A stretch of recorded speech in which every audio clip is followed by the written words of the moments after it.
Bajo el gran manto que formaban las copas de los árboles, el suelo de la jungla permanecía sumido en la penumbra y el silencio.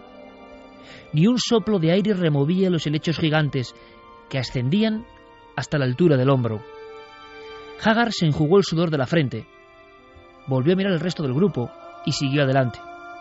La expedición avanzaba adentrándose en la jungla del corazón de Sumatra. Ninguno de los miembros pronunciaba palabra, tal y como le gustaba a Haggard. Uno de ellos se percató. «Mirad, hay otro. 2. Señalaban a la izquierda. En lo alto de la copa de un árbol, un ejemplar de un año hacía crujir las ramas al avanzar junto a su compañero. Se balanceaban con gracia. El orangután de mechón blanco no se apartó. Se columpiaba en el aire sujetándose solo con una mano y ladeaba la cabeza mientras los observaba. Los animales más jóvenes que poblaban las copas de los árboles habían desaparecido. En cambio, el orangután de mechón blanco permanecía en el mismo lugar y los miraba. Estaban a 10 metros. Haggard sostenía el micrófono con el brazo extendido. El orangután miró a Haggard. Emitió un extraño sonido gutural parecido a la tos. «Duas». Haggard respondió con un ruido parejo. «Duas». El orangután se lo quedó mirando. Sus labios curvados empezaron a moverse y emitió una secuencia de gruñidos. «Hostom duas, barlat, léanme». Varios miembros de la expedición hicieron destellar sus flashes al tomar fotografías. El joven ejemplar macho no pareció sorprenderse. Sin embargo, volvió a mover los labios. «Gen litzen duas».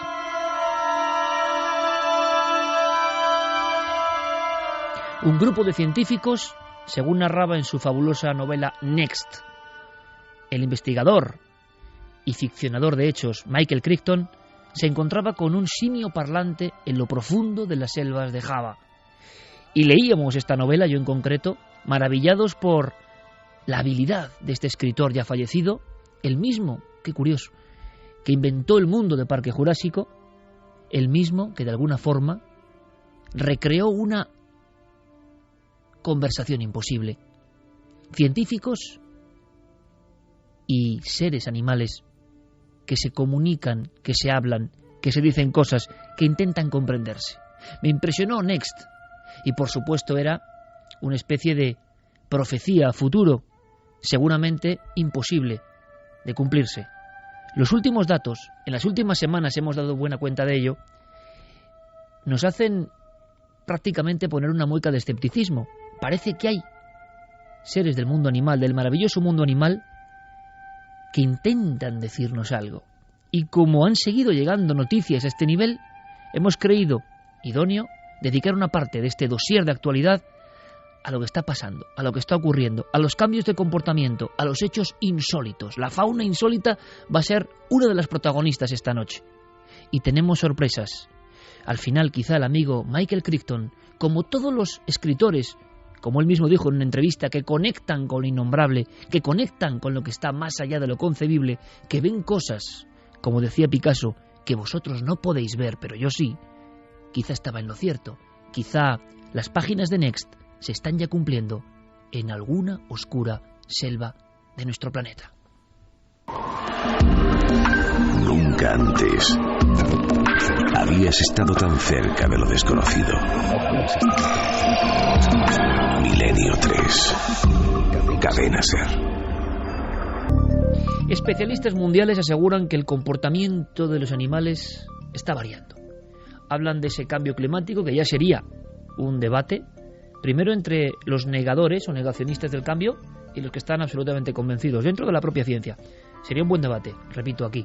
Por otro lado, los que dentro del cambio climático hablan de calentamiento global y los que ya hablan de glaciación. Ojo, uno piensa, ¿tanta diferencia? ¿Cómo es posible? ¿Será como casi siempre que no sabemos nada de la impredecible madre naturaleza?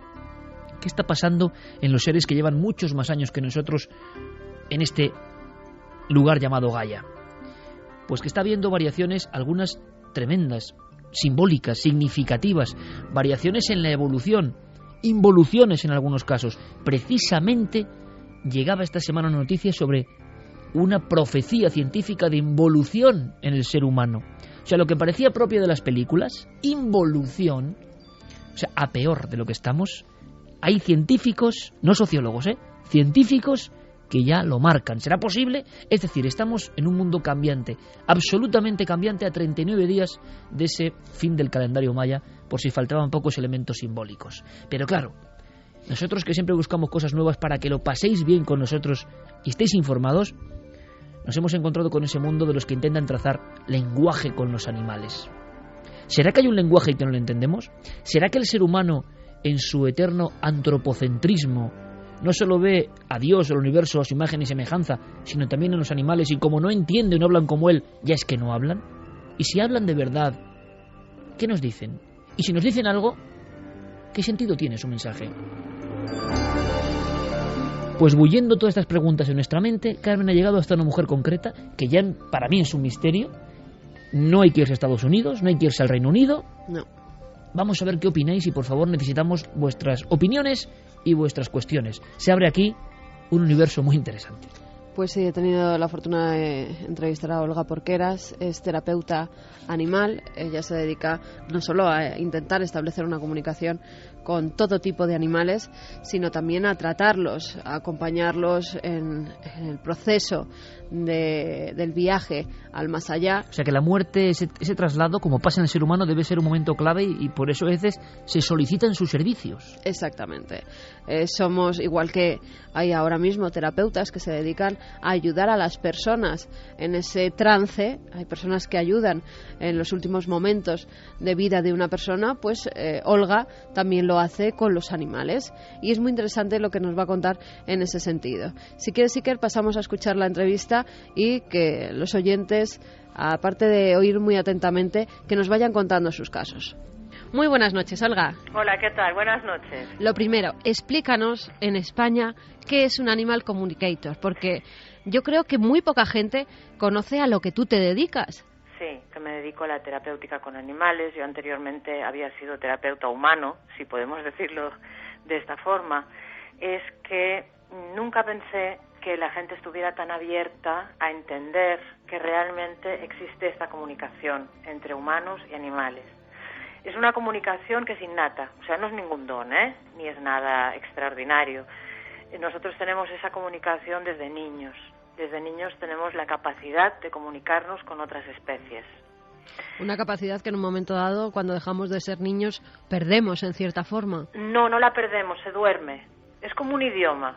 Que tú has estado, por ejemplo, yendo a un colegio inglés y has estudiado inglés de pequeñito y tú te crees que porque ya no lo tienes, lo has perdido, pero por el motivo que sea, pues con 25, con 30 te vas a Londres y cuando llevas 2 días o 3 ahí dices, pues mira, pues no lo hago tan mal, todavía me acuerdo, ¿vale? Pues esto es un poco lo mismo, en el momento en el cual volvemos a reconectar con esa parte nuestra que no ha perdido la capacidad de comunicación con otras especies, en ese momento pues podemos establecer a ver, la comunicación la establecemos siempre. Lo importante de la comunicación entre especies es que es una comunicación consciente. Y Olga, ¿cómo te das cuenta que tú tienes esa capacidad dormida y en un momento dado se despierta? Yo me doy cuenta hace unos cuantos años por un motivo. Yo entré en una noche oscura del alma muy dura, muy dura. Yo en ese momento estaba compartiendo mi vida pues con mis hijos, con mi marido, pero también la estaba compartiendo con un perro, con Tama, que es el precursor de todo este proyecto, porque estuvo conmigo el tiempo necesario para ponerme en marcha a hacer lo que realmente tenía que hacer en mi vida. Entonces yo en ese momento estaba tomando medicación tradicional, estaba tomando medicación fitoterapéutica, estaba tomando homeopatía, estaba tomando esencias florales. Yo ya era terapeuta de esencias florales, pero no quise prepararlas yo, porque yo sabía cuáles eran los límites humanos de filtro racionalista donde lo saboteamos y lo boicoteamos todo. Entonces, la persona que a mí me enseñó a preparar las esencias florales, a conocerlas, a entenderlas y a integrarlas, María Martínez, me las preparó sin que yo supiera lo que había dentro.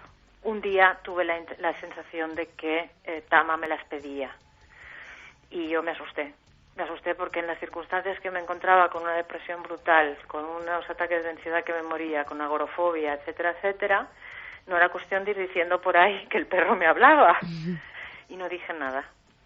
Entonces me puse a investigar y causalidades de la vida, una amiga mía me hizo buscar una dirección en Madrid y encontré un CD que ponía Animal Communicator.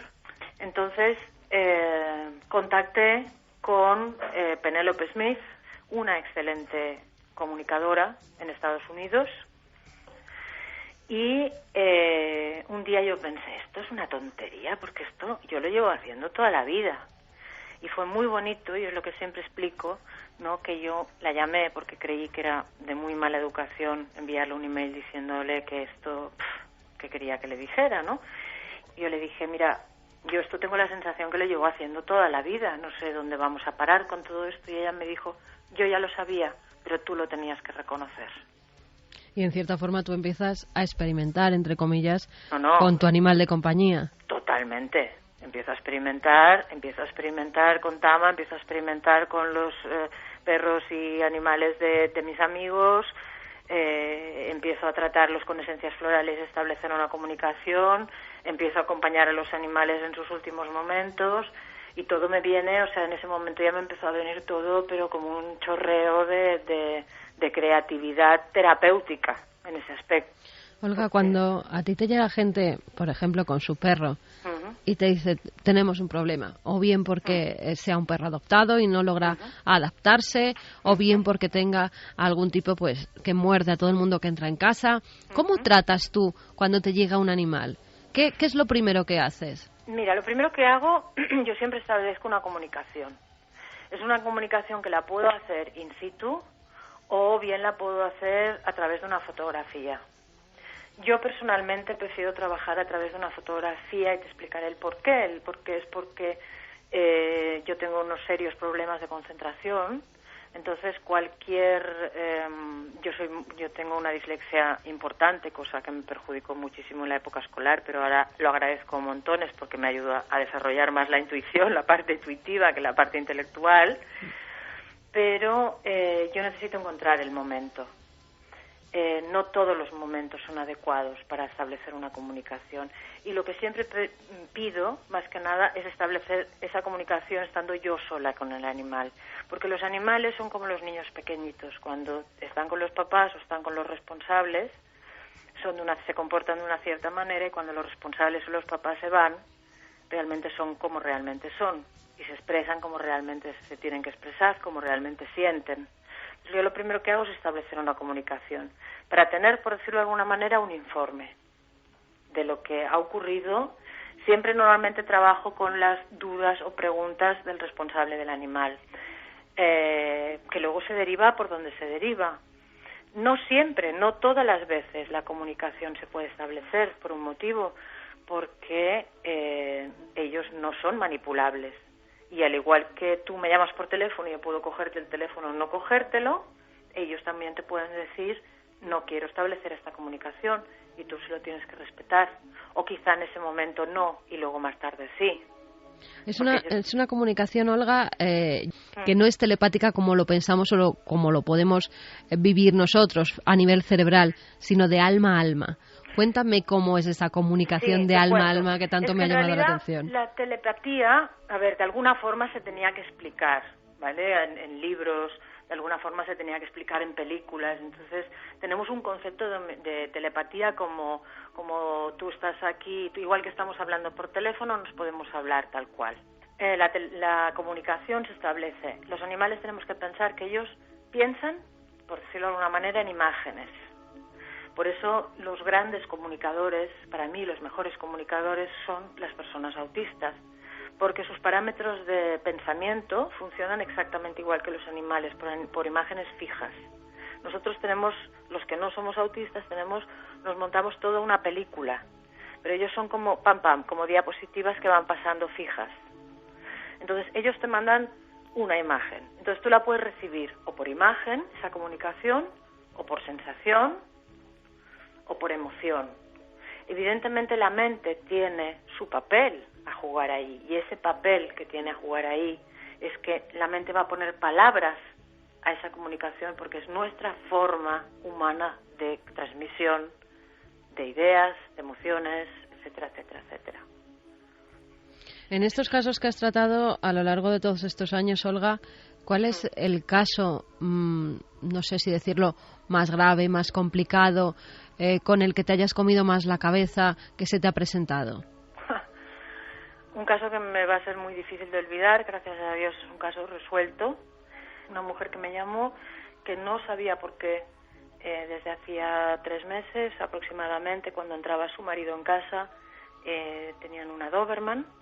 Tienen, una Doberman, porque fue un caso que yo seguí, que era como un peluche, o sea, no os penséis que era ningún perro agresivo ni cosas de estas, ¿no? Ella entraba a su marido en casa y se escondía. El caso fue que yo pedí a la mujer quedarme sola con ella, ahí sí establecí la comunicación cara a cara con el animal, y la primera impresión que tuve fue la de una violación. En ese momento yo pensé, Olga, se te está yendo la pinza y a ver cómo manejas esta historia. Le hice una fotografía, me la llevé a casa, la estuve estudiando durante estuve comunicando con ella durante tiempo, y durante tiempo me refiero un par de días, para ver si ese mensaje cambiaba. Entonces yo pregunté si había sido una perrita adoptada, me dijeron que no, que había sido una perrita comprada y que la habían tenido desde cachorro, y yo dices, wow, ¿cómo haces esto, no? Yo en ese momento tenía la consulta en Barcelona, le dije a la mujer que igual que había hablado con ella, que quería hablar con el marido, pero que no tenía tiempo de ir a su casa. Mentí. Lo que quería era que el marido viniera a mi consulta y hablar con él, ¿no? Entonces, como yo siempre digo que yo solamente trabajo en beneficio del animal, lo que ocurra a partir de ahí no es mi historia ya, porque realmente a mí lo que me interesaba era sacar al animal de esa situación, saber exactamente qué pasaba, y yo me la estaba jugando, y por las circunstancias me la estaba jugando mucho. Entonces vino el marido de ella, y yo lo primero que le dije antes de empezar, porque realmente yo estaba asustada, no tengo por qué negarlo, porque claro, no era fácil. ¿Cómo le vas a decir le expliqué, tu mujer nos ha llamado, nos ha dicho esto y estás en todo tu derecho de hacer lo que creas que tienes que hacer, pero la perrita me ha transmitido esta información, ¿no? Y él me dijo que era verdad. Entonces, había sido un momento determinado por unas circunstancias de él, algo que no fue más allá. Yo le dije que la cuestión con su mujer era su historia, que yo ahí no me iba a meter, que le contara lo que fuera, pero que si querían quedarse con la perrita, yo les haría un seguimiento durante 1 año y medio. Y así lo cumplí. Gracias a un educador canino y con el tratamiento que yo le puse, todo volvió otra vez fue una cosa circunstancial y todo está bien. Hay algo que también he leído que haces y me lo comentabas tú hace un momento, que es acompañar a los perros, a los animales en su último momento. ¿Y cómo es ese momento tan duro, tanto para la familia como me imagino que para el animal? Todos los que hemos perdido a un ser querido, como son nuestros compañeros de casa de todos los días, sabemos el trance tan duro que se tiene que vivir en esa situación en la que no sabes si es mejor que les pongan una inyección y dejen de sufrir, o por el contrario, lo que nos pide es que no se vayan tan pronto. Y, a ver, fíjate bien lo que has dicho. Tenemos que pensar una cosa, los animales no viven la muerte como la vivimos nosotros. Para nosotros es un castigo, entre comillas, ¿sí? Por un tema cultural, por un tema religioso, etcétera, etcétera. Para el animal forma parte de la vida. Entonces, lo que nosotros entendemos como sufrimiento, en ellos no está el sufrimiento, porque el sufrimiento es una cuestión mental nuestra. Es una cuestión... le añadimos sufrimiento al dolor, ¿vale? Entonces, ahí vuelven a ser grandes maestros de lo que lo son en vida y lo son también en el tránsito de la muerte.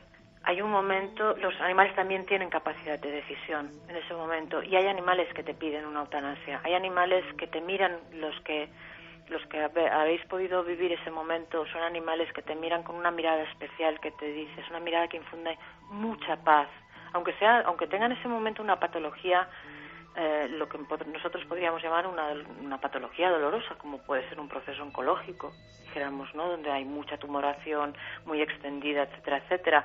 Es una mirada que te dice, ya está, ya basta. Entonces intentamos, ayer justamente en Facebook una chica me decía, es que es bonito acompañarlos para que no sientan miedo.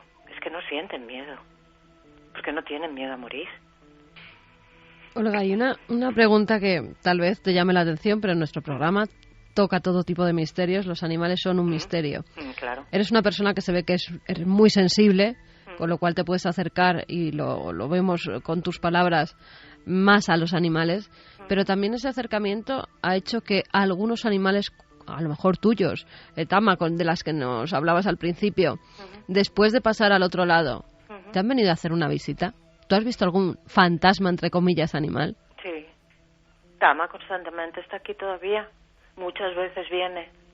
Pero yo como comunicadora, respetando mucho el trabajo de los demás, yo no establezco comunicaciones una vez el animal ha muerto. Y te explicaré el por qué. Porque esas comunicaciones normalmente siempre son en beneficio del humano. No soy quien para hacer ese trabajo de medium. Hace un par de años murió una perrita que yo tenía, que teníamos en casa, Gypsy, y ella, por ejemplo, está siempre al lado de mi hija, que ya no vive conmigo. Mi hija es mayor, ya está emancipada, y siempre está con ella, pero está con ella por un proceso de vida que tuvieron conjuntas en un momento determinado, porque Gypsy, fue una muerte especial, porque Gypsy ya tenía 13 años, una perra muy mayor, porque era muy grande, pero murió sana. Y por una historia en un momento determinado de mi hija, Gypsy decidió sacrificarse y una mañana apareció muerta. Se durmió y no se despertó, porque ella sabía que si Gypsy sabía que si ella no se ponía a dormir, mi hija no se iría de su lado, y mi hija en ese momento dado tenía que salir. Entonces Gypsy conmigo no está nunca. Nunca. En cambio Tama, que hace unos 18 años que murió, sigue a mi lado. Pero no está siempre, evidentemente, y sobre todo a veces aparece cuando estoy dando un curso. De repente, noto su presencia al lado, ¿no? Y digo, buenas, ¿qué tal? ¿Qué haces tú por aquí todavía? Y me da mucha fuerza. Y realmente él fue el instigador de todo este proyecto, porque se marchó con 3 años, se murió muy joven de un accidente, lo atropellaron. Pero no se fue hasta que él tuvo muy claro que yo iba por el camino que tenía que tomar. Pues Olga, un placer hablar contigo. Aquí tienes los micrófonos de Milenio 3 para cuando quieras. Muchísimas gracias a vosotros por vuestra confianza.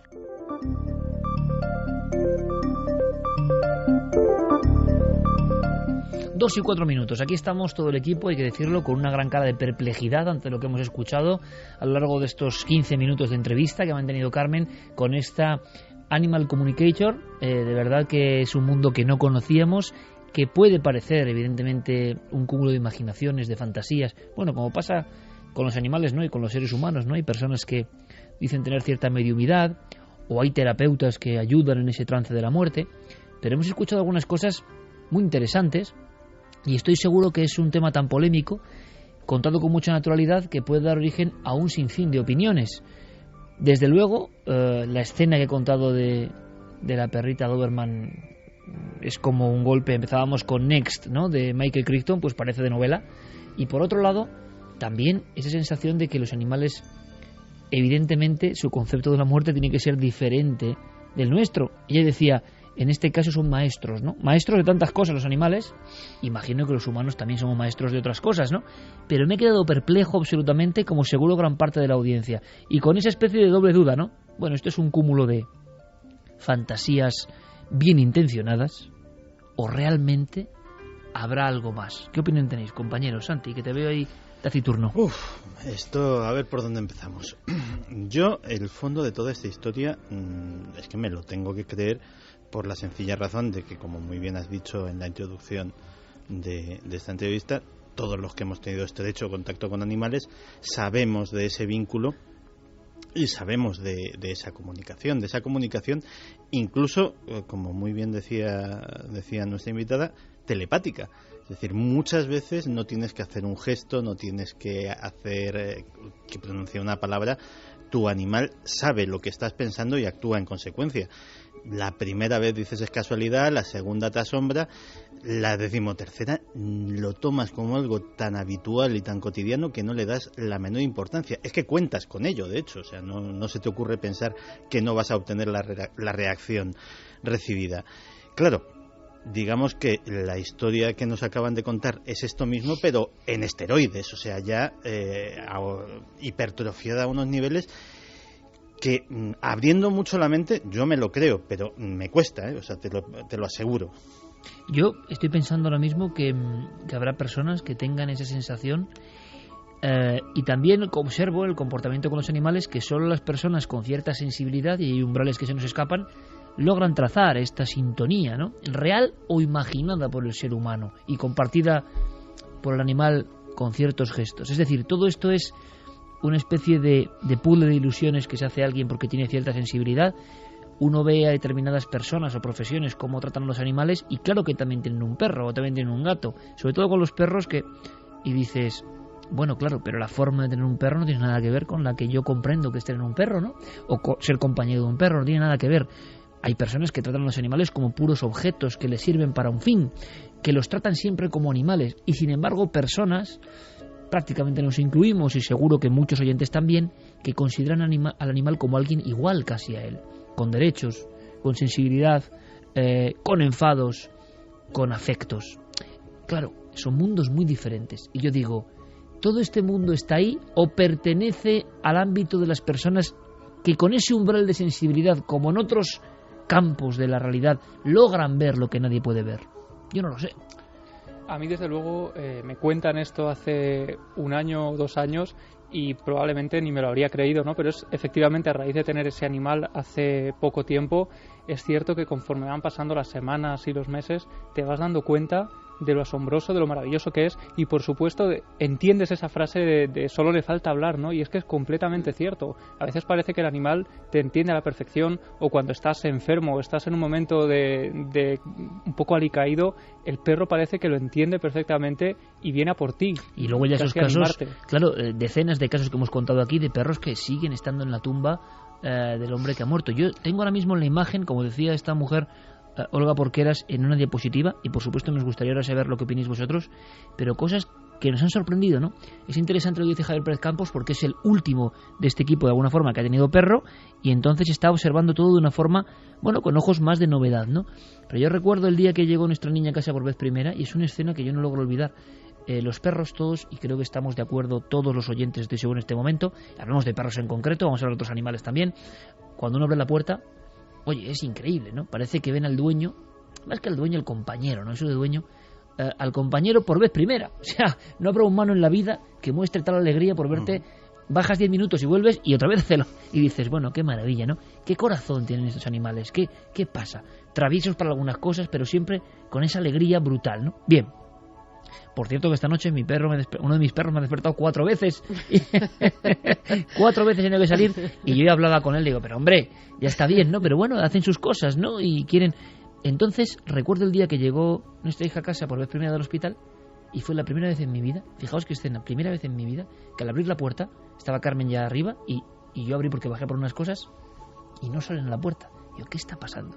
Está Carmen en el sofá con la niña, y los 2 perros que tenemos, cada uno a un lado de la niña, y mirándome muy fijamente, como diciendo que ha llegado alguien que hay que proteger, o había cambiado el rol, algo había pasado, ¿no? Mira, esto en Estados Unidos ya no se ve tan raro. En España vemos que es una profesión a la que hay muy pocas personas que se dedican. En Estados Unidos lleva desde hace muchos años. Es más, en un programa de 4, El encantador de perros, César Millán, por ejemplo, César Millán es un animal communicator. Él se entiende con los animales, entiende perfectamente a los perros, comprende en cierta manera lo que les pasa. O sea, no es un adiestrador.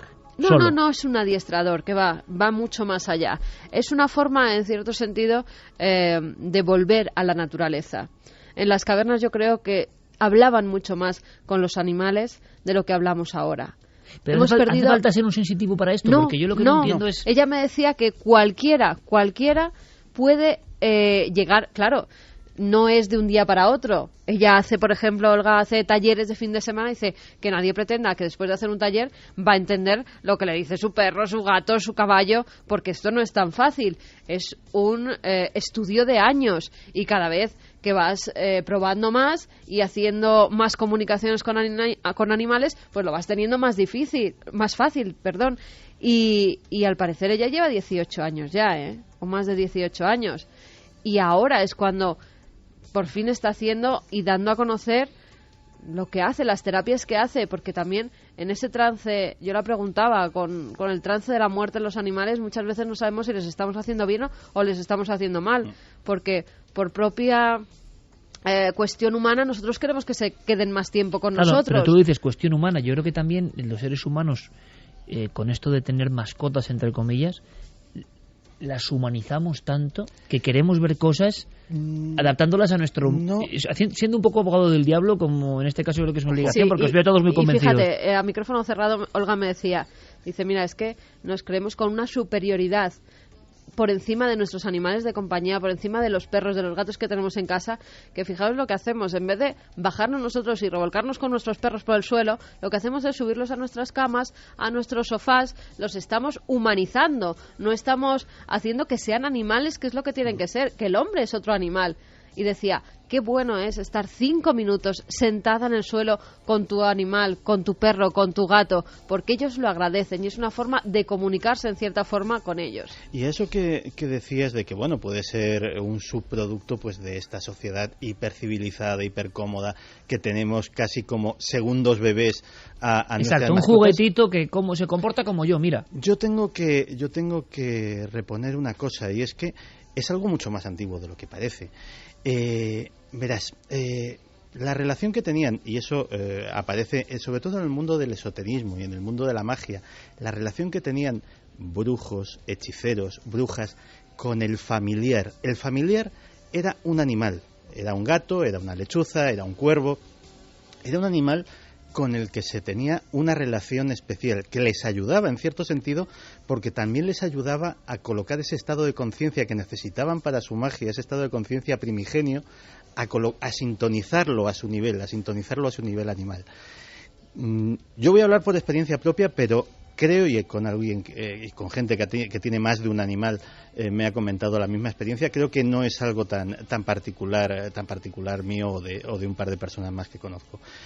Tú puedes tener varios animales en casa, puedes tener varios animales incluso de diversas especies, quererlos a todos, jugar con todos, tratarlos bien a todos, pero muchas veces hay uno de ellos que sabes que es el tuyo, que tienes una relación especial, y no voy a decir que es una extensión tuya por no ponerme precisamente muy por encima, pero sí que hay una relación simbiótica muy particular, que tú le enseñas cosas y él en el fondo también te enseña cosas. Como todas las cosas que se perciben a un nivel muy profundo, a un nivel muy espiritual, es muy difícil de explicar. Pero yo creo que esa relación, mucho antes de que existiese el concepto mascota, ya existía. El pastor con su perro. El pastor con su perro no tenía una relación de herramienta. El perro no era una cosa para llevar las ovejas. El perro era un compañero, el perro era un camarada, el perro era la única compañía que tenían en las solitarias noches del monte, y el perro terminaba siendo un hermano. Y pastores grandes como castillos llorando a lágrima viva, porque o bien de viejos, o bien de muerte natural, o bien por la dentellada del lobo, habían perdido a su perro, pues han visto muchos, y hay muchos grandes poemas pastoriles, valga la redundancia, dedicados a eso. Muy interesante, como siempre, Santi, yendo un poco más atrás en la historia, en el sentido de que esto no puede ser una butad, ¿no?, de nuestros tiempos modernos, incluso el pacto de los lobos, ¿no? El famoso pacto que nadie sabe exactamente cómo el hombre domestica al perro, en ese momento de la historia no muy bien preciso, contado, analizado, donde algunos especímenes de lobo se pasan al lado del hombre, se convierten en compañeros de alguna forma del hombre. Hay muchas teorías sobre esto, y se convierten también en guardianes en las noches, ¿no?, y en cazadores para el hombre. En los primeros cazadores con sus perros contra otros que siguen siendo de alguna forma hijos de la naturaleza y que no quieren saber nada con el hombre, ¿no? Eso es todos los misterios importantes de la zoología y la etología, el llamado pacto de los lobos. ¿Cuándo pasó? tampoco está muy claro, pero hay una frontera entre el paleolítico y el neolítico que ocurre, y encontramos esas tumbas maravillosas de familias enteras con su perro en el paleolítico y en el neolítico, como si el perro fuese una parte más. Ha habido casos, ¿verdad?, en los últimos años, con su propio y pequeño ajuar, hasta con sus huesos. Bueno, huesos de comer, me algunas refiero. Tumbas medievales también. Sí, pero medievales lo entiendes, vas a Sigüenza y ves el doncel, o ves tantos otros con su perro, claro, compañero en el más allá. Interesante, ¿eh? Uh-huh. Compañero, esto un poco simbólico, como decía Santi, compañero en el más allá. Pero claro, irte al neolítico, paleolítico, y ver tumbas de 12.000 o 25.000 años, y de repente se encuentran, y podéis sondear en internet, a guerreros fieros, ¿no?, que los imagines con su ajuar, y al lado su perro, al que le han guardado la comida de ultratumba. Entonces tú ves que ese clan, que podemos considerarlo muy bárbaro, resulta que tiene un efecto muy especial por los animales. Hay unos nexos, ¿verdad?, que no se acaban de entender. ¿Qué dice nuestro público? Vamos a escucharles, que seguro que tienen muchas ganas, además, de escuchar al periquito de Hamburgo. Hay todo tipo de opiniones, algunas, pues bueno, que no se creen nada de, claro, de lo que hace esta mujer. Yo creo que Olga eso ya lo tiene más que superado, ¿eh? Porque tantas veces ella misma se ha preguntado que si estaba loca por lo que le estaba pasando y por esa comunicación que establecía. Claro, pero hay una cosa muy sencilla. Si preguntamos ahora mismo a un etólogo, a un estudioso científico del comportamiento de los animales, o a un zoólogo, evidentemente, yo no sé quién tiene la razón, pero evidentemente se va a manejar en unos parámetros y no va a salir de ellos. Su mentalidad le impide salir de ellos. Y alguien un poco libre, dices, puede exagerar o no, pero ojo, como en otros ámbitos de la vida, puede estar viendo cosas que los demás, por sus prejuicios, nunca van a aceptar. Una de las personas que creía un poco más allá que se podía ver con los animales era Félix Rodríguez de la Fuente. Y él lo decía y lo contaba a los niños. Por eso aquel eslogan, ¿no?, que él quiso desde el principio ponerse, ¿no? Félix, el amigo de los animales. Ahora, muchos científicos, etólogos, catedráticos, todos muy sesudos, se preguntarán, ¿y por qué nosotros nunca hemos llegado a ser Félix? ¿Por qué nunca hemos llegado a ser Félix? Seguramente porque Félix sí creía que los animales podían hablar más allá de los libros, ¿no?, y más allá de las recetas científicas. Por eso llegó a ser quien era. Daniel García nos dice, buenas noches milenarios, había un profesor en mi instituto que decía que los animales no tenían alma. No estoy de acuerdo, son uno más entre nosotros. Rosa María Portal dice, me he quedado perpleja y muy emocionada antes de oír a vuestra invitada. Yo tengo una perrita Bull Terrier que tiene 14 años. Desde el principio nos hemos entendido con tan solo mirarnos. Ha superado un cáncer de mama, pero ya está próxima a su marcha. Esta raza, dicen los veterinarios, que no viven más de 8 o 10 años. Llevo 3 años intentando mentalizarme que tendrá que marchar. Pues bien, no solo ha superado la enfermedad, con lo viejita que es, se esfuerza en jugar conmigo y con mis hijos, a los que adora. A pesar de luego estar cansada, ella se esfuerza para vernos sonreír. No sé, lo único que quería deciros es que yo la entiendo sin tener que hablarla y ella a mí. Tenemos una unión que es fuera de lo normal. Me alegra saber que algún día seguirá conmigo. De hecho, el otro día le dije, ¿por qué no puedes ser eterna, mi vida? Y es que la quiero tanto, bueno, como tantos amos. En fin, no sé qué haré el día que me falte. En casa es nuestra princesita, sobre todo la mía. Espero que nuestras almas sigan juntas para siempre. Me habéis emocionado. Un saludo, amigos. Bueno, y a nosotros también nos ha emocionado gente con tanto cariño. Hablo de su perro, eso es muy, muy bonito, eso es muy hermoso. Y habrá personas que leyendo esta carta digan, qué ridículo, claro. Son formas de ver la vida, ¿no?, muy diferentes. Y porque nos hemos estado centrando en lo que conocemos más cotidianamente, pues como gente urbana que somos.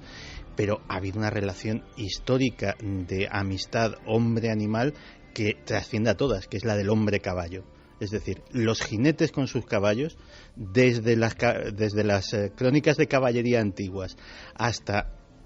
Pues también por ver casos que, aunque no estoy muy de acuerdo con la fiesta, los rejoneadores cuando les hieren un caballo, que también los ves llorando como críos porque se les está yendo un amigo, pues la relación entre el jinete con caballo también forma parte, incluso esa simbiosis de la que hablaba antes, ese formar un todo en uno en un momento, es yo creo que donde más claro se ve casi. Héctor Garrido dice, a ver, Carmen Porter, que César Millán no le da los buenos días a su animal muerto cuando llega a un curso, no flipes. A ver, que ponga la grabación y me diga cuando he dicho yo que César Millán le da los buenos días a su perro muerto. Vamos, que la gente escucha lo que quiere escuchar. Pues no, he dicho que César Millán es un animal communicator, es decir, que se comunica con los animales. Bueno, pero tienen todo el derecho, el del mundo, ya, los pero yo oyentes, se a opinar. lo explico, por si no lo ha entendido bien. Isabel Nueva, que conste que soy casa de acogida, como autoterapia. Es egoísmo humano, lo sé. Ellos mismos me ayudan a mí. Carlos Fernández nos dice: mi perro es como un hijo, él tiene su sentimiento como animal, pero intenta entenderme tanto como yo a él, nos queremos.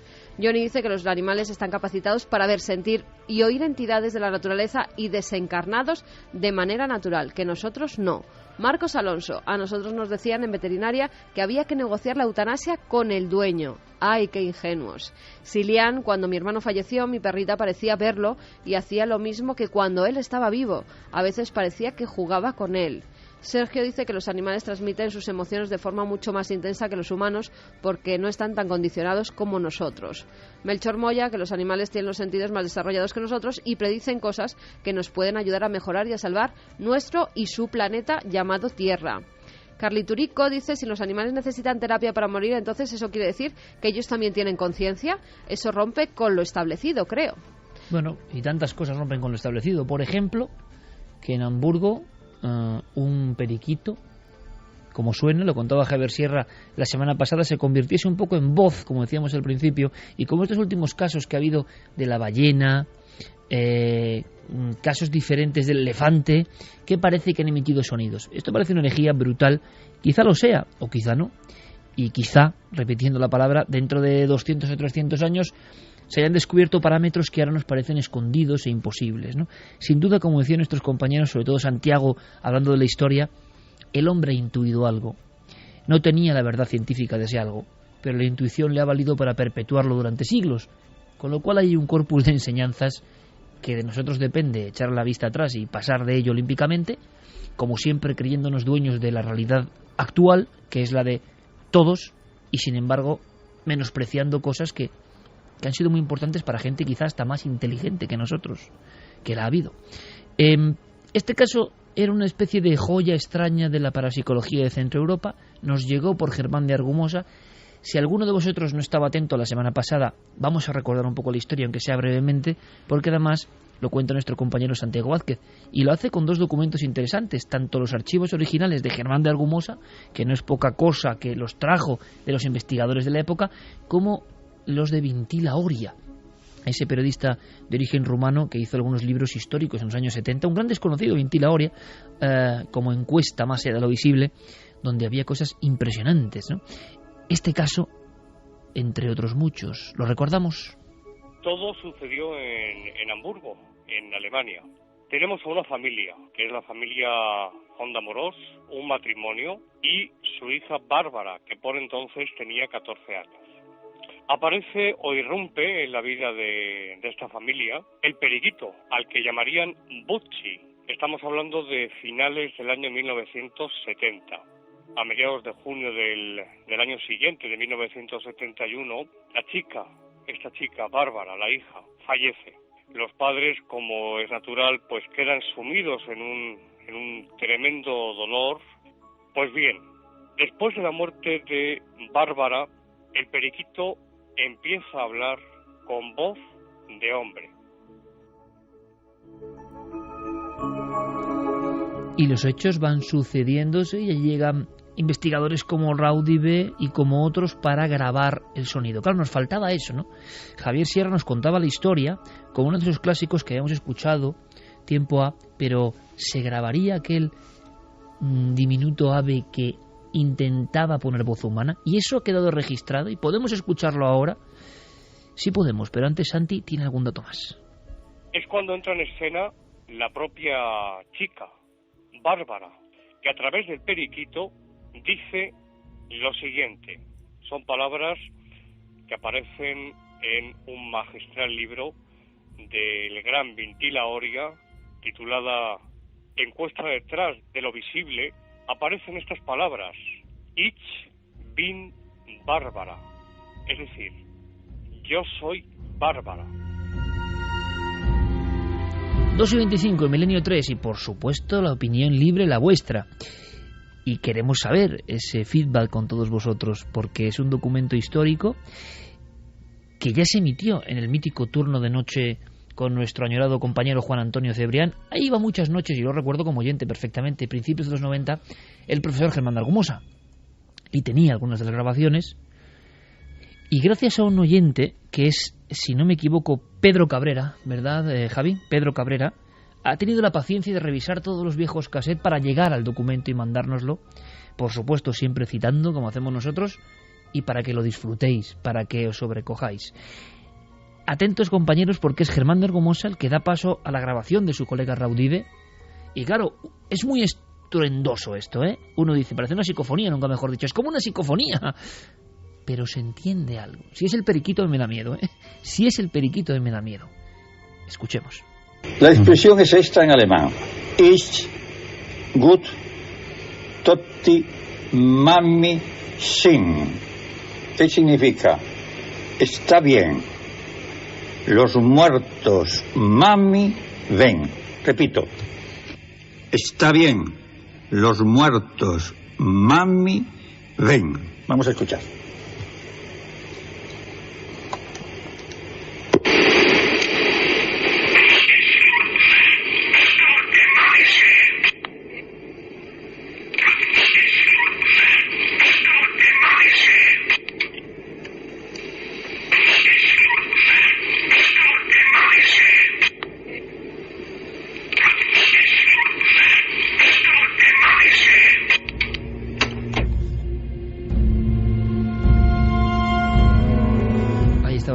Parecía como una grabación rota, ¿no? Como una grabación absolutamente saturada. Y claro, las últimas palabras, el mami shin, eso, lo que sea, era perfectamente audible. Ahí está el documento. ¿Lo escuchamos por si acaso de nuevo? Uh-huh. Vamos a escucharlo para tenerlo muy claro. Lo ponía 3 veces Germán de Argumosa. Sobre todo, fijaos que al principio parece, sí, como unos... como ese piar, ¿no? Esa especie de... Pero luego se transforma en algo demasiado humano. Demasiado humano, digo yo, pero no lo sé. Escuchad y queremos vuestra opinión.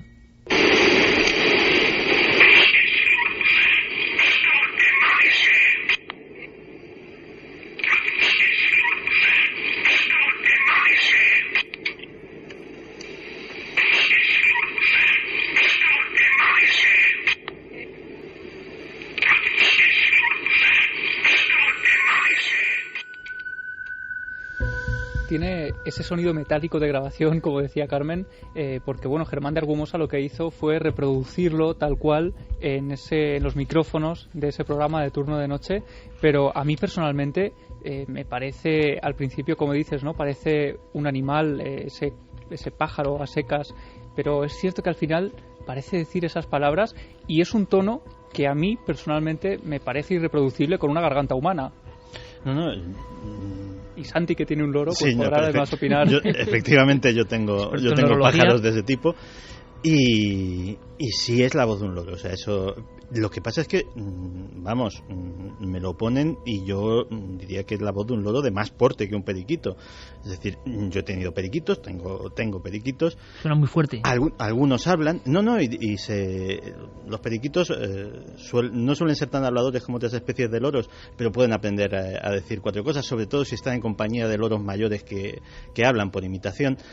Y la voz suele ser una voz de pito, por entendernos, muy acorde con su tamaño, una voz muy muy aflautadita. Esta voz era gruesa, o sea, de jolín con el periquito. De hombre, ¿no? Y de hombre como adulto. Sí, de hombre. Desde luego daba mensajes, pero aquí voz como de la niña, no. Pero los muertos pueden ver, ¿no? En este caso tiene esa voz de hombre. Mensaje. Pero Santiago Vázquez nos contaba a micrófono cerrado que en ocasiones la familia aseguraba que el periquito hablaba con la voz de la hija y bueno, llegaba a tal punto de parecer profetizar cosas que incluso llegó a profetizar su propia muerte. El periquito dijo el día que iba a fallecer y falleció ese mismo día. Chico, ante estas cosas uno se queda, no sabe si esbozar una sonrisa, si levantar una ceja, si arquear las dos o si... Pero es un clásico para la psicología y a este amigo Pedro Cabrera le agradecemos mucho haber sondeado en viejos archivos acásicos para traer este documento, si no quedaba la historia incompleta. Lo que está ocurriendo ahora a otros niveles tiene que ver con los animales y su transformación, y vamos ya rápidamente. Sin duda es que está habiendo una especie de transformación, y esto lo hemos ido siguiendo en los últimos 2-3 años. Si hiciésemos una especie de teletipo continuado con nuestro compañero Carlos Cala, tendríamos solo algunas noticias que ha recopilado Diego Marañón que dan un aspecto inquietante a lo que está ocurriendo. Involuciones, transformaciones, variaciones en demasiado poco tiempo. ¿Escuchamos? Las gaviotas se posan en espigones y sobrevuelan el litoral. Cada vez son más peligrosas y callejean por la ciudad. Vuelan demasiado bajo e intimidan a palomas y personas. Según los expertos, su hábitat se ha trastocado y ya no temen a nadie. Algunos tigres en Nepal se han vuelto nocturnos para evitar conflictos con pobladores locales, según las últimas investigaciones. Estos grandes carnívoros suelen desplazarse durante el día y la noche para rastrear su territorio y cazar, pero los tigres del Parque Nacional Chitwan, que utilizan los mismos senderos que los seres humanos, han modificado su comportamiento para evitar encontrarse con el hombre. El tamaño de los peces podría reducirse hasta un 24% debido al calentamiento global. Investigaciones anteriores ya habían indicado que el cambio en las temperaturas oceánicas influiría en la distribución y capacidad reproductiva de muchas especies. El nuevo estudio afirma que también el tamaño de los peces se verá severamente afectado. Los científicos han demostrado por primera vez que los sonidos del tráfico marítimo desorientan y alteran a los cetáceos, lo que puede ser la causa de que se reproduzcan menos. Las ballenas utilizan sonidos de baja frecuencia para comunicarse en el océano y ahora podrían estar estresándose por el excesivo ruido en los océanos. Un nuevo estudio señala que el cambio climático podría estar modificando el curso de la evolución en los anfibios, llevando a estos animales a cambiar sus comportamientos para adaptarse a la escasez de precipitaciones. De procesos como nunca antes la ha habido. En España, casos célebres, bueno, sin duda, nos lo contaba Luis Miguel Domínguez, el más problemático en su día, el de los buitres, que viendo cómo su alimento por la causa de las vacas locas era eliminado, los muladares eran directamente borrados, eso es el lugar donde ellos se alimentaban, ¿no?, de la carroña, les había obligado a hacerse mucho más fieros, a atacar a otras piezas, a atacar a personas prácticamente. Nosotros hicimos algún reportaje, las personas científicas, muchos de ellos, o de fuera de las zonas donde estaba pasando, decían lo de siempre, que era imposible. Claro, preguntabas a los vecinos y pastores de la comarca en concreto donde estaba ocurriendo este hecho y te decían lo evidente, que no tenían comida y que estaban variando su comportamiento. El caso de la semana pasada de ese leopardo y de otros grandes felinos que están portándose de una forma absolutamente inesperada, e incluso bajo el agua casos bastante más sangrantes, nunca mejor dicho, porque hay una mutación en la forma de proceder de algunos escualos de porte importante, como el tiburón tigre, por ejemplo, en Brasil, que empieza a ser un problema. ¿Por qué? Lo cuenta nuestro amigo, el zoólogo y biólogo Luis Miguel Domínguez. En el caso del tiburón blanco, es verdad que los tiburones han comido, ¿no? Han atacado a los seres humanos a lo largo de la historia, aunque no de manera reiterativa, pero se han dado esos hechos. ¿Qué ocurre, en cambio, con el tiburón tigre, por ejemplo, ¿no? En las costas de Brasil empezó a preocupar muchísimo el ataque de este animal a las personas, un animal que se alimentaba de pescado y que realmente el tiburón no había nunca provocado ningún problema entre los humanos, hasta que apareció el surf, hasta que apareció esa tabla, ese hombre o mujer que para darse impulso se coloca el pecho, todo su cuerpo se tumba en la tabla y sus manos y sus piernas desde abajo, la visión de un tiburón es perfectamente la de algo parecido a una foca también, ¿no? El tiburón tigre cambió su comportamiento de 10 años a esta parte y ha provocado muchísimos ataques a bañistas, carne dulce que parece ser es la carne de los humanos. Pero ya vemos también que tiene que ver sin duda primero con la incursión de las personas en el territorio, en este caso en el territorio de agua, ¿no? En el agua, en el territorio marino de los tiburones tigre, y por otra parte con el hecho de que, claro, si uno representa ser una presa en mitad de la naturaleza y ante un gran predador, sin duda prepárese, porque lo va a ser, y lo va a ser con muy malas consecuencias. Noticias de actualidad, está pasando ahora mismo, y esta misma semana ha ocurrido algo que además genera un bucle interesantísimo con el inicio de nuestro programa. Hablábamos de Michael Crichton, de Next, y de esa especie de orangután que hablaba, que respondía a un hombre con un micrófono. Michael Crichton ideó en su mente la idea de esa extracción de sangre de un mosquito atrapado en ámbar para clonar o para obtener material genético de los dinosaurios. Bueno, pues otra cosa que parece absolutamente ficción, se está trabajando en ella por fin. Se ha intentado muchas veces. Hacer Parque Jurásico realidad se ha intentado muchas veces. El último eslabón de esto que está pasando en el mundo animal lo tenemos con un investigador que esta semana ha hecho público un informe que dice que a través de las aves y de una ave tan común, ¿no?, como una gallinácea, se podría llegar, extrayendo material genético, quizá al Archaeopteryx, ¿no? Al dinosaurio que compartía parámetros con las aves, que se podría llegar a modificar una especie hasta convertirla en un dinosaurio. O sea, algo no digno de las novelas, sino que supera todas ellas. José Manuel Nieves, brevemente, nos introduce en esta historia que ha pasado científicamente esta misma semana.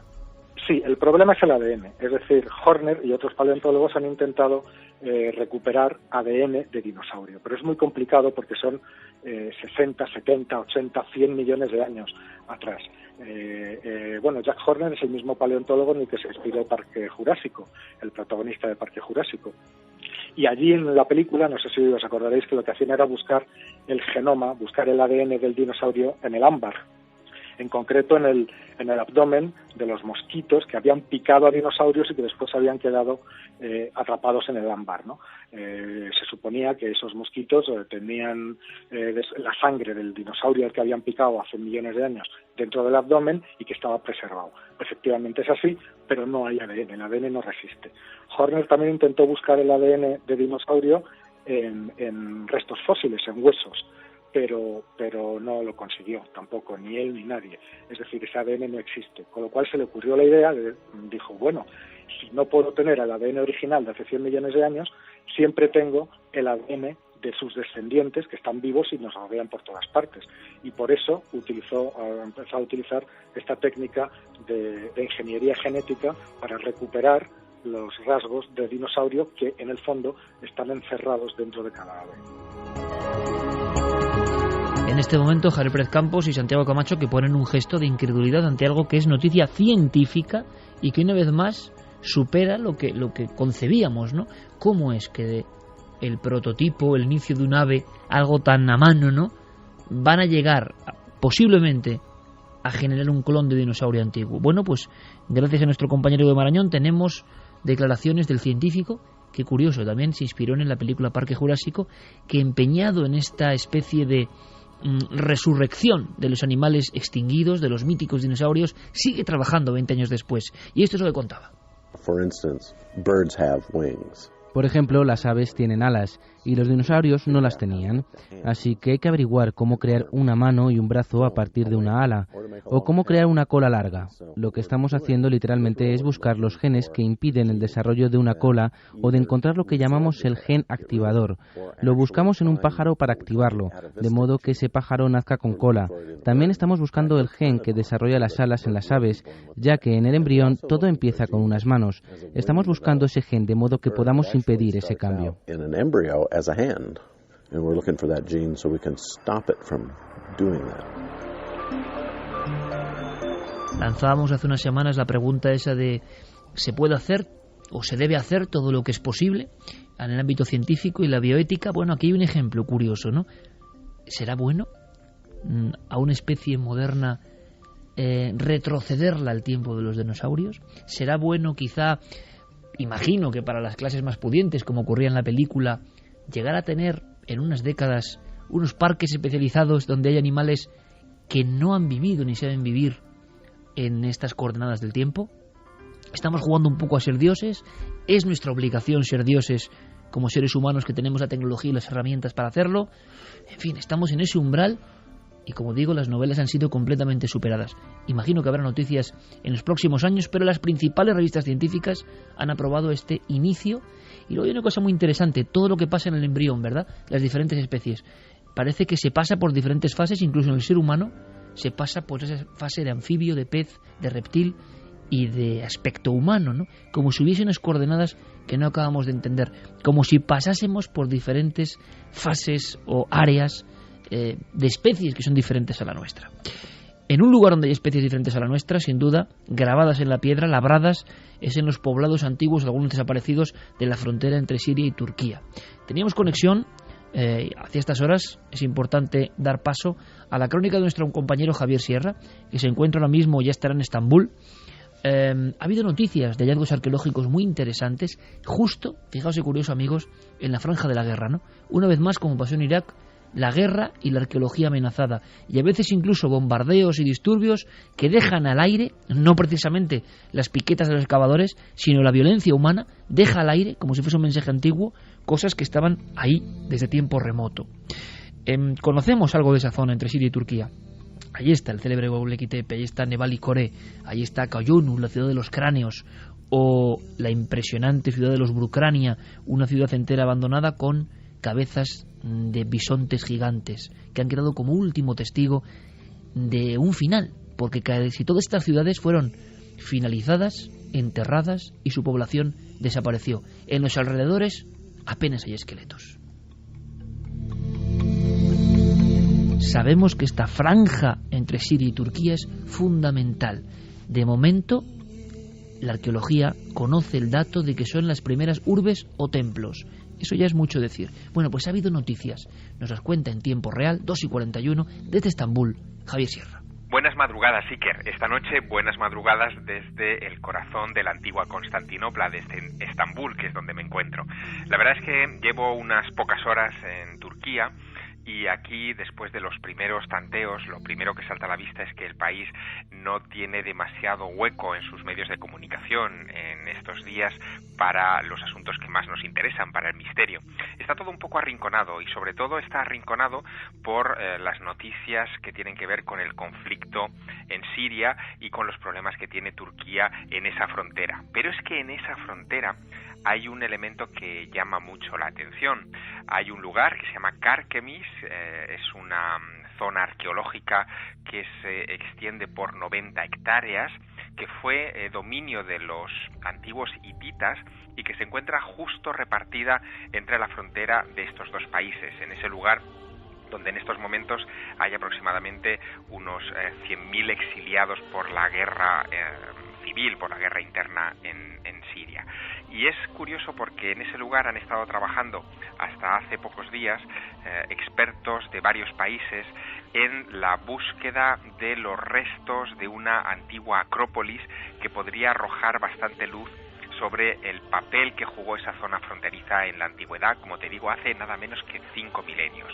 El equipo que ha estado ahí excavando es un equipo de la Universidad de Bolonia y han desenterrado en estas últimas fechas fragmentos de estatuas, incluso mosaicos de época posterior ya romana, cilindros con inscripciones, estatuillas de divinidades como votivas de todo tipo que abarcan un periodo amplio de hace entre 5.000 y 3.000 años y por lo tanto se están enfrentando a la reconstrucción de un pasado que desde luego resulta fascinante. Yo es una zona que conozco bien, Iker, porque la he recorrido, toda la zona de Gaziantep, tú también la conoces, en la Anatolia. Y en esos lugares hay algunos poblados muy poco conocidos que estoy seguro que van a dar pie a muchas noticias en los próximos meses y años. En concreto recuerdo haber visitado no hace mucho tiempo un lugar conocido como Yesemek. Yesemek era una antigua cantera de la que se extraían grandes monolitos que después se convertirían en estatuas en la antigua Babilonia. Todavía allí a medio hacer, casi como si fueran el recuerdo en el otro extremo del mundo de esos moais de la isla de Pascua que quedaron en el Rano Ranaku, en el volcán.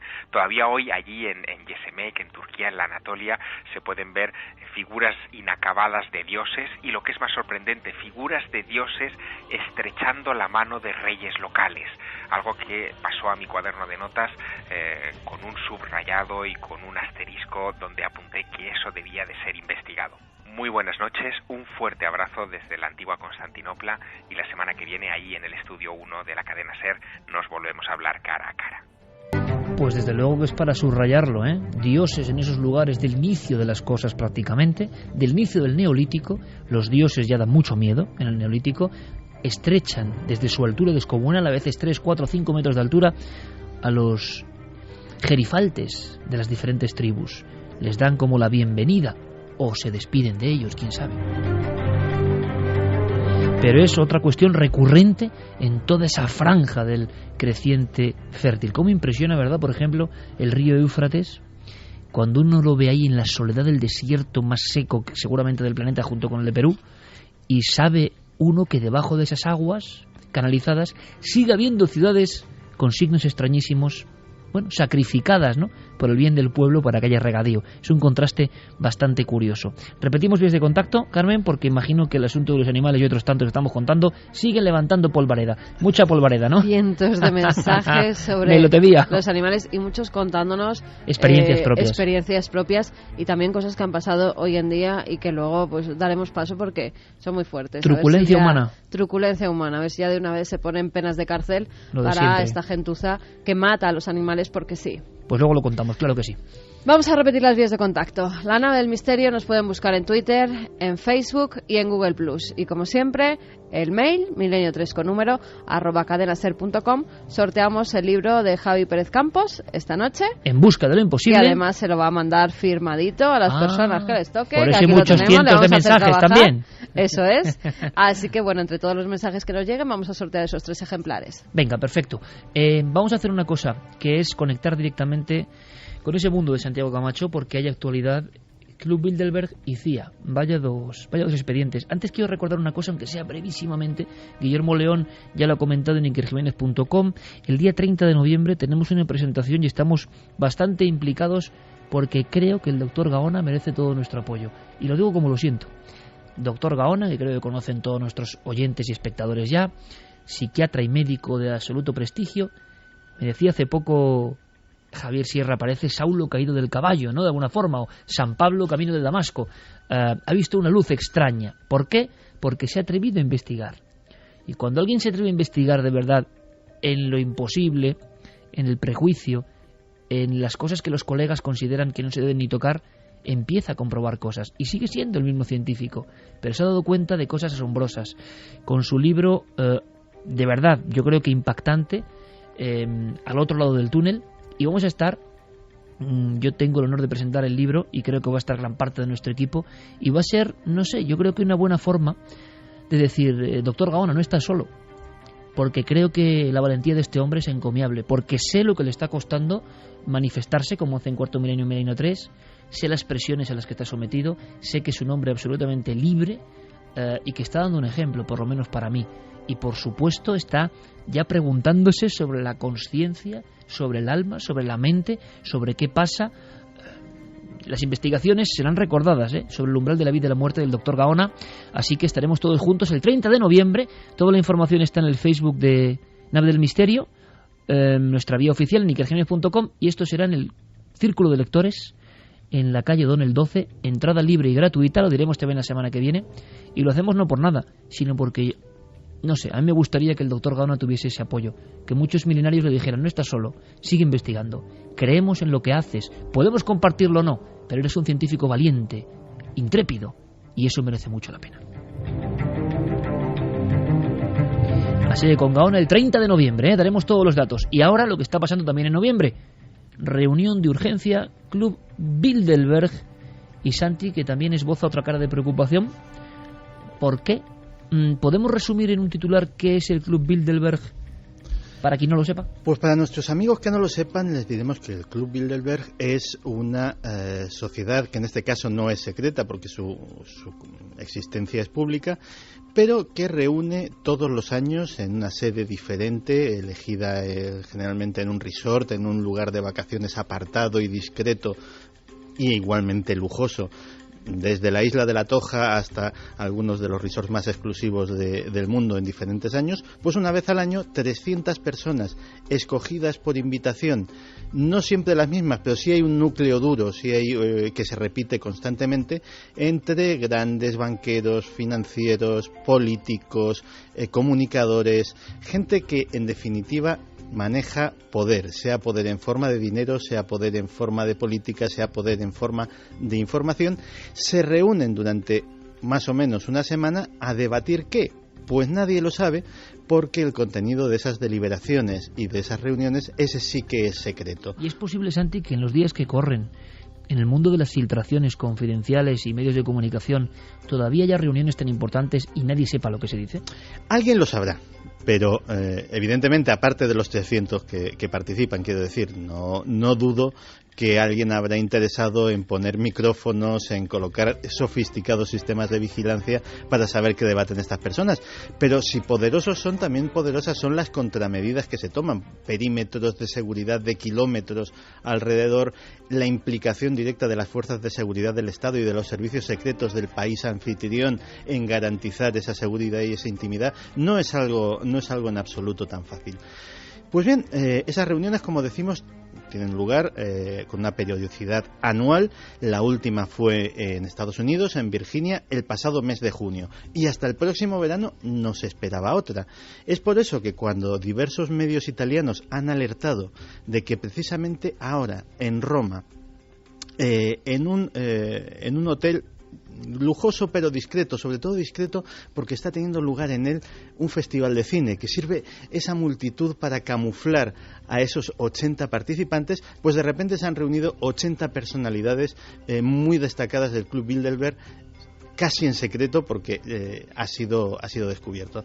Y la verdad es que sabemos muy poco. Se ha filtrado algunos de los nombres de esta reunión, entre ellos Mario Monti, el primer ministro italiano, Tom Enders, jefe ejecutivo de Airbus, Marcus Agius, del grupo Barclays, Edmund Clark, del TD Bank, Klaus Kleinfield, director ejecutivo de Alcoa, Jorma Ilia, presidente de Royal Dutch Shell, y casi todos ellos pertenecen al perfil económico del grupo Bilderberg. ¿Y eso qué puede significar? No hay políticos, no hay testas coronadas, que suelen también frecuentar este tipo de reuniones, no hay ni siquiera representantes de grandes corporaciones mediáticas, no, sobre todo son grandes banqueros, grandes empresarios. Y claro, lógicamente, teniendo en cuenta la situación que está viviendo Europa, pues ya ha habido gente que se ha empezado a alarmar, porque qué menos que pensar que la crisis del euro, la tremenda tensión social que se está empezando a desarrollar en Grecia, en Italia, en Portugal y también en España, por qué no decirlo, pues puede estar preocupando. Y el hecho de que sea en Italia, pues podría incluso significar que el país transalpino puede ser la siguiente ficha de ese dominó mortal de la crisis económica en el que ya hemos caído unos cuantos países. Claro que hay otros analistas que piensan que no, que la creciente tensión que ahora mismo hay en la Franja de Gaza, la intervención posible y más que probable de Israel en una operación terrestre de invasión y las consecuencias internacionales en la zona también pueden haber llamado a la alarma. O sea que no hay ninguna noticia buena, ¿no? Como me temía. Hombre, hay una teoría buena. Vamos a ver. La única teoría buena, o al menos la única no mala, es que a lo mejor, sin que lo supiéramos, este tipo de micro reuniones Bilderberg fuera del periodo normal se han producido desde siempre, pero no han sido detectadas hasta ahora. Es decir, a lo mejor 20 miembros del grupo Bilderberg dedicados a tal o cual cosa, pues se han reunido también en un hotel discreto de tal o cual ciudad, sin que eso sea una reunión oficial del grupo para tratar temas que incumben solo pues a su faceta de trabajo. Es posible, y desde luego es la menos inquietante, pero yo personalmente no me la creo. 2:54. Ahora repasamos algunos de los mensajes que decía Carmen. Ojo, la cuenta atrás. Estamos a menos de 40 días, parece mentira, del fin del calendario maya. Y en mi opinión, fijaos, se está hablando mucho menos, en general, de lo que todos esperábamos. Imaginábamos todas las portadas, películas. Tampoco tanto ruido, Tampoco tanto ruido. Carlos Cala pasa una página más, siempre un poco inquietante, de qué puede haber de verdad en esa misteriosa cuenta atrás. Instalaciones que también parecen, como tantas cosas esta noche, propias de la ficción y que en España se está negociando con ellas. Yo no sé si habrán sido un éxito, me parece a mí que no, pero ha habido grupos de supervivencia y vendedores de estos refugios ante todo de cara al 2012 en nuestro país.